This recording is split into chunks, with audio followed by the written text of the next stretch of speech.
Bonjour à toutes et à tous. Je suis Christ Bellery de la grande famille Bellery. Alors, cette vidéo est assez spéciale pour des personnes assez spéciales. Bonne et heureuse année à toute la First Gang, à toutes les personnes qui sont sur les réseaux sociaux, toutes les personnes qui regardent nos vidéos, pas seulement les vidéos qui me concernent, mais les vidéos aussi de tout le monde. C'est à toutes ces personnes que je m'adresse. Toutes les personnes qui commentent nos vidéos, que les commentaires soient positifs ou négatifs, peu importe. Voilà. C'est à vous que je pense dans un premier temps. Je voudrais que cette nouvelle année vous apporte d'abord la santé. Que cette année vous apporte la sagesse en deuxième. Que cette année vous apporte le succès. Que cette année vous apporte la prospérité. Que toutes les personnes qui regardent cette vidéo, moi je ne peux rien pour vous. Et d'ailleurs, aucun homme ne peut rien pour vous. Il n'y a que Dieu qui puisse faire ce que vous voulez. Donc, je demande à Dieu qu'il bénisse vos pensées, qu'il vous accompagne partout dans tous vos secteurs d'activité, qu'il bénisse vos enfants, qu'il bénisse vos progénitures, qu'il bénisse vos mains, afin que tout ce que vous avez envie de faire puisse marcher. Aidez les gens autour de vous. On ne peut pas s'attendre avec tout le monde, certes, mais faisons un effort. Que Dieu nous donne la paix. Portez-vous bien et à la prochaine. Ciao, ciao. Nous venons d'apprendre un drame terrible, la mort d'un enfant dans le train d'atterrissage d'un avion qui reliait Abidjan à Paris. C'est le drame de la pauvreté, c'est le drame de la misère, très clairement. Oh, je sais, certains diront, mais non, ça n'a rien à voir, incrimineront aussi la famille. Lorsque vous avez un enfant qui est capable de monter dans un train d'atterrissage pour gagner un autre pays, c'est bien parce qu'il fuit quelque chose. Et nous savons très bien qu'il fuit la misère. Certains invoqueront les parents, mais que faisaient les parents? Nous ne savons pas si cet enfant avait une famille, s'il était proche de sa famille, s'il n'était pas un enfant des rues, par exemple. Et même si, effectivement, il était dans un cocon familial propice à une autre vie, à une autre fin que celle qu'il connaît, peut-être que cet enfant, et je reviens au courage, était un enfant plein d'ambition, déterminé à réussir pour sa famille et pour lui-même. Et donc c'est bien une perte pour la Côte d'Ivoire, c'est bien une perte pour l'Afrique, c'est une perte pour l'humanité, parce que l'humanité est une et indivisible.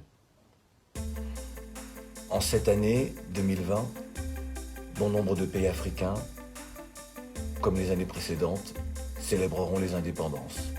Et comme nous sommes à 60 ans, une date un peu symbolique, eh bien certains continueront avec leur défilé militaire à fêter, à célébrer, alors qu'il n'y a rien à fêter.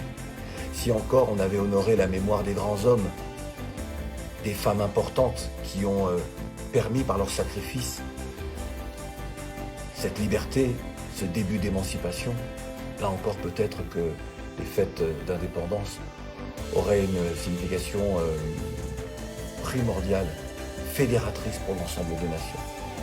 Mais on voit bien que ce n'est pas le cas. Et au-delà des discours, au-delà des intentions, au-delà des invitations des différents chefs d'État venus boire et manger, se délecter, se sustenter, on voit bien, et c'est la jeunesse qui le dit, que rien n'est fait pour une émancipation réelle, surtout pour permettre à cette jeunesse eh bien, de ne pas voir ses rêves brisés contre les murs de l'indifférence, de l'individualisme, de l'infantilisante posture politique, économique, intellectuelle. Et toutes les élites sont concernées. Moi, vous savez, lorsque certains tapent systématiquement sur les chefs d'État, sur les responsables politiques, en dénonçant une mentalité qui n'est pas propice, justement, à la prospérité, je dis qu'ils ont tort et qu'il y a là de l'hypocrisie. Car les mentalités que nous dénonçons chez certains sont les mentalités que nous retrouvons chez tous, chez le plus grand nombre, en réalité. Il faut être honnête. Alors, certains diront, mais Claudie va trop loin, on est là pour rendre hommage à un enfant mort dans un train d'atterrissage. Je ne vais pas trop loin, je vous assure, car tout est lié, en réalité. On parle de politique, on parle d'économie. Vous savez, moi j'aime, lorsque je décolle d'un pays, lorsque je survole comme ça, lorsqu'on vole au-dessus de la planète, lorsqu'on voit les champs, les villes, on se dit que tout ça est magnifique, que tout ça est beau. Et je pense que ceux qui ont connu l'espace trouvent la planète encore plus magnifique. Le vrai problème, ce n'est pas la planète qui nous pose problème, c'est bien les comportements des êtres humains qui posent problème. Alors donc tout est lié.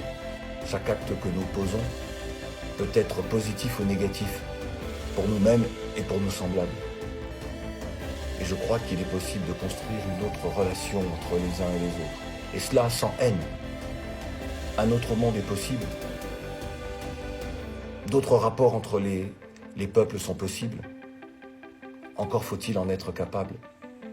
Et dans cette année des 60 ans des indépendances, la seule question à poser, c'est sommes-nous dans l'inaptocratie qui va donc perdurer, ou sommes-nous aujourd'hui capables de mettre en place des sociétés qui ne soient pas calquées, plagiées sur des sociétés occidentales qui ont une histoire, qui ont un vécu extrêmement long, plusieurs siècles, avec des sociétés très organisées? Allons-nous, nous, être capables de mettre en place des sociétés qui nous ressemblent et qui nous rassemblent, pour ne plus voir des jeunes quitter leur terre natale, qu'ils chérissent, pour braver le désert, la mer, ou se retrouver dans un train d'atterrissage? Là est la vraie question. Alors, il y en aura toujours pour dire stop à la morale, stop aux analyses, le monde est plus compliqué. Je vous assure que le monde n'est pas plus compliqué que ça. J'ai la prétention de dire que je sais comment, de façon monétaire, politique, intellectuelle, comment ce monde fonctionne. Le monde est gouverné par l'Occident, très clairement. Parce qu'il a réussi à imposer un système au reste du monde, dans lequel les Chinois, les Russes trouvent leur place, et une place importante. Et nous, nos pays, nos populations ne sont que le grenier du monde, ou une main-d'œuvre corvéable pour le reste du monde. Et ça, ce n'est pas acceptable. Mais vous ne pouvez pas demander aux autres de faire quoi. Vous devez être capable de créer votre monde. Et si le monde dans lequel vous êtes ne vous convient pas, ne vous convient plus, parce qu'il vous oppresse, vous pouvez créer votre propre monde. Lorsque vous n'êtes plus à l'aise dans la maison de vos parents, vous la quittez pour créer votre propre maison. Donc lorsque, par exemple sur l'histoire du changement de monnaie, lorsque j'entends certains vouloir obtenir une monnaie totalement indépendante dans le système des autres, je dis qu'il y a un problème. Vous ne pouvez pas être le patron dans la maison de l'autre. En revanche, vous pouvez créer un autre système. Vous pouvez très bien dire « je souhaite sortir du système occidental », de ce système dit mondialisé qui ne l'est pas en réalité. Ce n'est qu'un monde occidentalisé. Je ne veux plus être aux Nations Unies, je ne veux plus être dans l'OMC, dans l'OMS, le FMI et tout cela. Nous ne voulons plus. Avant qu'il y ait les premiers Européens et avant eux les Arabes venus chercher des Noirs pour les déporter pour être esclaves, avant la colonisation, il y avait bien des systèmes en Afrique et les peuples, puisque c'est le berceau de l'humanité et donc de la civilisation, n'avaient pas besoin de commercer avec le reste du monde pour exister. pour vivre et prospérer. Moi, je pense qu'aujourd'hui, on ne peut pas revenir en arrière. Je crois qu'on est aujourd'hui dans un rapport avec les autres peuples du monde et ça doit être bénéfique. À nous de savoir ce que nous en faisons. C'est-à-dire, il y a des moments où on peut se dire non, nous avons besoin d'être entre nous pour nous reconstruire au regard de tout ce que nous avons vécu durant des siècles, mais sans nous couper du reste du monde, construire un autre système, un autre monde. Les matières premières que nous avons, finalement, elles sont devenues des matières premières parce que les Occidentaux les ont trouvées et en ont fait quelque chose. Nous, elles étaient dans notre sol, l'exception de certains minerais, évidemment, l'or, le diamant, le fer et tout cela. Le coltan, nous n'avions jamais utilisé, la bauxite également, bref, je ne vais pas tous les citer, mais l'uranium et tout cela. Mais qu'importe, c'est dans notre sol, et si nous avons envie de l'exploiter, nous le faisons, si nous n'avons pas envie de l'exploiter, nous ne le faisons pas. Ce que je veux vous dire aux uns et aux autres, c'est que cet enfant-là, qui est mort dans ce train d'atterrissage, nous interpelle tous.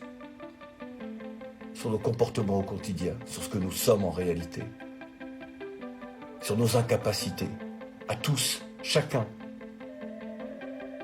Il n'est plus temps de jeter l'opprobre sur un tel ou sur un tel, d'être d'une violence extrême envers telle femme ou tel homme, parce que la déclaration de cette personne ne nous convient pas. Il est temps d'être des gens responsables.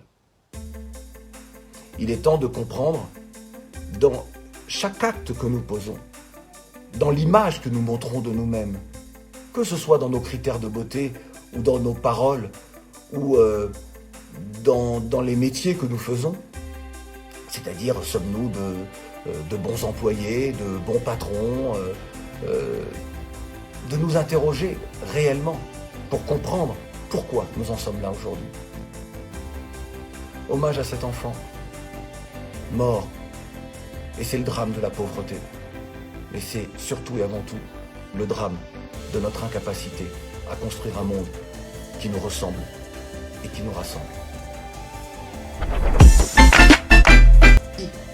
Donc lundi arrive mon avocat, là, puis on y va. Je vais m'arrêter là pour le moment, puis je vous fais un petit feedback. Ok, donc on va au commissariat. On va au commissariat et l'officier de police nous reçoit. On prend mon identité, tout, les formalités. Vous êtes Madame Crasso, tonton? Oui. Vous habitez tonton? Oui. Est-ce que vous connaissez Monsieur Laurent Gbagbo? J'ai dit, comment madame? Non, on voudrait savoir si vous le connaissez personnellement. Je dis non, je ne le connais pas personnellement. Bon, comment le connaissez-vous? Je dis c'est une personnalité publique, c'est une personnalité politique de chez nous. C'est notre ex-président de la République. Ok. Alors, le contenu, le motif de la plainte, c'est qu'il porte plainte contre vous pour divulgation de données. Je dis ok. Est-ce que vous reconnaissez les faits qui vous sont reprochés? Je dis, je ne crois pas que j'ai divulgué les données de M. Gbagbo. Je ne crois pas avoir divulgué les données de M. Gbagbo. Mais comment ça se fait que M. Gbagbo porte plainte contre vous? Je dis, mais vous allez m'expliquer parce que moi je suis convoqué pour comprendre aussi comme vous. Alors la dame me dit, elle me sort des documents. Elle me sort des documents et puis elle me dit des captures d'écran de ma vidéo, la dernière que j'ai faite le 19 décembre. Elle me sort aussi des posts que j'ai faits. Voilà, la vidéo elle est là, ils ont souligné, ils ont retranscrit. Et donc, je dis, elle me demande, est-ce que vous reconnaissez cette vidéo? Je dis oui, c'est moi qui l'ai faite. Est-ce que vous reconnaissez, ils ont sorti des phrases, est-ce que vous reconnaissez ces phrases? Je dis oui, j'ai encore la vidéo sur mon mur. Est-ce que vous avez prononcé tel? Je dis oui, j'ai prononcé ces phrases-là. Mais la vidéo, vous l'avez faite pourquoi et dans quel contexte? J'ai la vidéo, c'est une vidéo riposte en réponse à des posts qui ont été faits sur Facebook.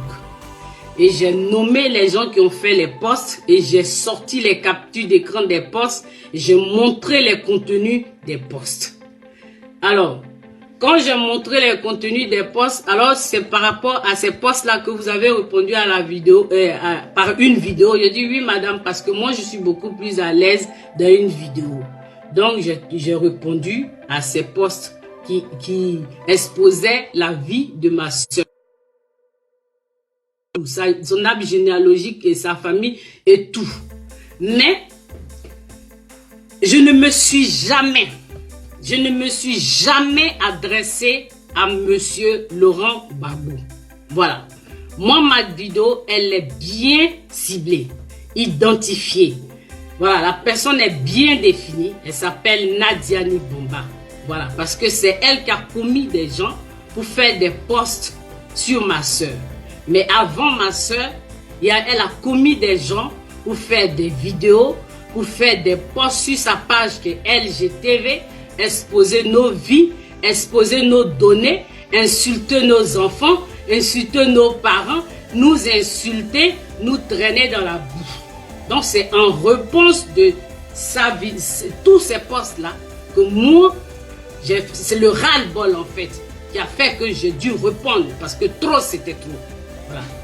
Alors, Madame Crasso, vous ne reconnaissez pas avoir fait une vidéo contre Monsieur Laurent Gbagbo. Mais comment ça se fait que Monsieur Laurent Gbagbo porte plainte? J'ai dit, vous allez m'expliquer ça. C'est à vous de m'expliquer ça. Moi, je n'y étais pas, donc vous allez m'expliquer. Ah, d'accord. Ok. Mais visiblement, quand je visite, je parcours tous vos posts, tout ce qui m'a été donné comme capture d'écran, je ne vois à aucun moment où vous vous êtes adressé à Monsieur Gbagbo. J'ai dit oui, moi aussi je suis aussi étonné comme vous. À aucun moment je n'ai indexé Monsieur Gbagbo. Par contre, Nadiani Bomba, oui, je l'ai indexé, mais en réponse. C'est ce qui s'est passé. C'est ce qui s'est passé au commissariat. La dame, elle a rédigé, voilà, elle m'a posé des questions, moi j'ai répondu. Je lui ai dit clairement, j'avoue, je me suis adressé à Nadiani Bomba et clairement, je lui ai dit que je connaissais chez elle. Mais madame, moi, j'ai été la première à porter plainte au commissariat de Fontainebleau ici. Et ma plainte, ça fait 2 ans que moi je suis en entente de... Il n'y a pas eu de suite parce que les gens sont venus intervenir pour me dire, ah, on est entre nous, il faut laisser, on est du même pays et donc j'ai dû laisser. Mais donc, il n'y a pas eu de suite. Mais à la suite de ma plainte, il y a eu Madame Nadiani Bomba, elle a commis des personnes. Pour moi, mes données personnelles ont été distribuées, notamment mon numéro de téléphone, à des personnes qui étaient chargées de m'appeler tout le temps et m'insulter, m'intimider, me menacer, m'agresser verbalement. Une fois même, j'ai été attaquée à Paris. Il a fallu les vigiles de la gare de Lyon pour nous séparer. Donc ça date pas d'aujourd'hui, madame. Ça date de 2018. Et moi, ils m'ont demandé de laisser. Parce qu'on est entre nous. Et j'ai laissé. Mais je ne suis pas seule. Parce qu'entre-temps, j'étais avec des amis qui, elles aussi, ont été poursuivies dans les commissariats, dans les gendarmeries, dans leur lieu d'habitation. Mieux, ils sont allés les traquer, c'est-à-dire les menacer. Certaines d'entre elles ont dû déménager. Leurs adresses ont été divulguées sur la page de LGTV. LGTV est la propriété de Madame Nadi Bomba. C'est ce qui nous a été dit et c'est ce qu'on a découvert dans les documents. Voilà pourquoi aujourd'hui, on le ras-le-bol, mais trop c'est trop.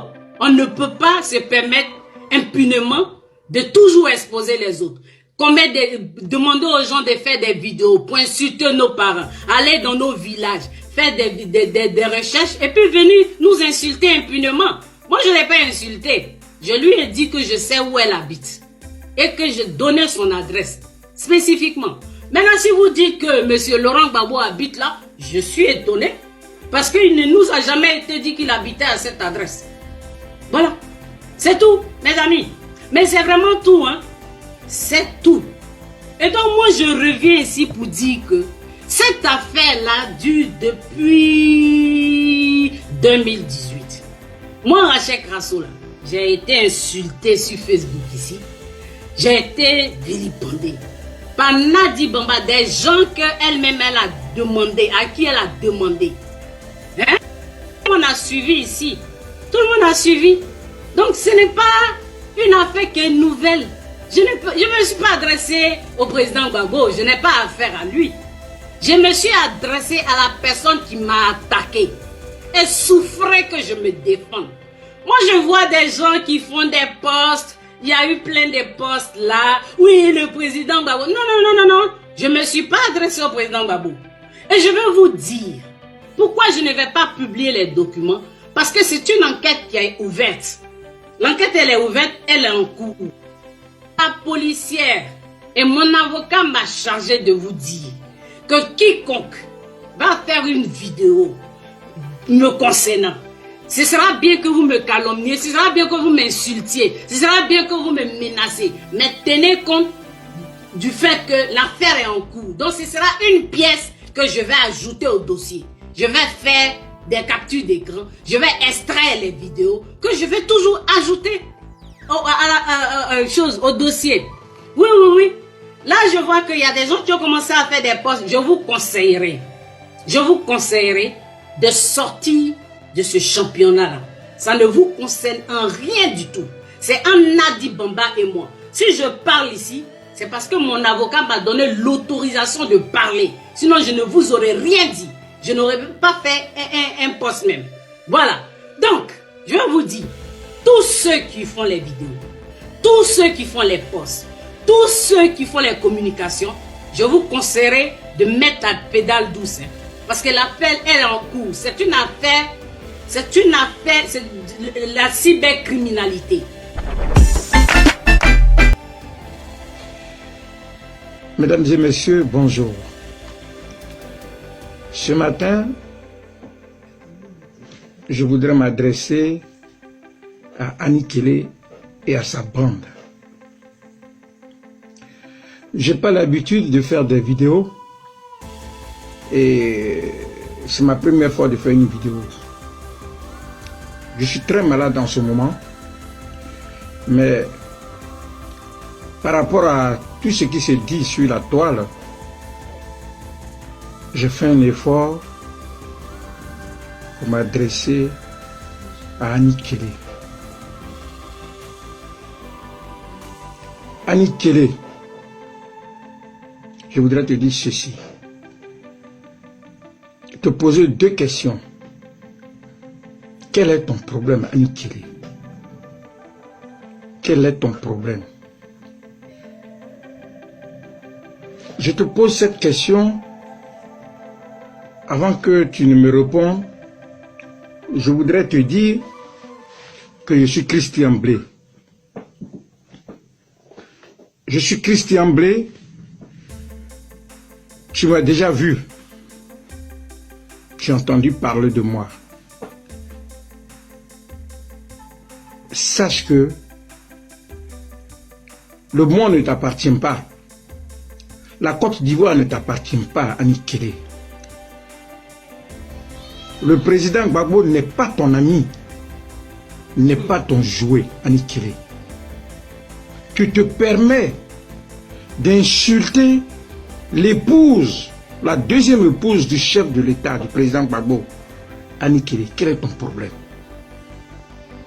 Annie Kelly, quel est ton problème? Je n'arrive pas à comprendre ce que tu as comme problème. Franchement, dis-nous qu'est-ce qui se passe. Tu oses insulter Madame Nadi Bamba.